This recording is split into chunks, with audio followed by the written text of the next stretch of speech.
Lumala ang baha sa isang barangay sa Cebu City dahil sa mga pag-ulan. Kawalan ng maayos na drainage system ang itinuturong dahilan ng mga residente kung bakit halos hindi humuhupa ang baha. Makibalita tayo kay Alan Domingo ng GMA Cebu.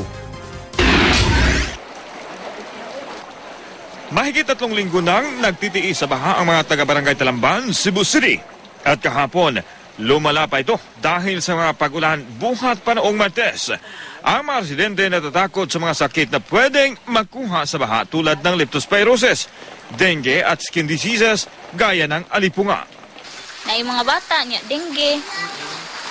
Kay, tungod jud kami sa tubig niya. Kung maadtog eskwelahan, wala man may choice. Tunog jud mi sa tubig jud. Ang ilang residente napipilitang lumusong sa baha. Ang iba, nakabutas para hindi makakuha ng dumi sa tubig. Ayon sa mga opisyal ng barangay, catch basin ng tubig mula sa bundok ang kanilang lugar. Wala rin daw silang maayos na drainage system, kaya lumala ang pagbaha. Muna kinangan di maghimo kita og drainage nga padung gyud sa sapa, Butuanon River para sufficient gyud ang iyang drainage system.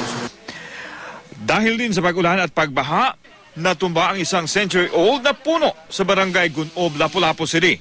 Ang resulta, matinding pagbigat sa daloy ng trapiko. Natanggal naman agad ang puno sa isinagawang clearing operations.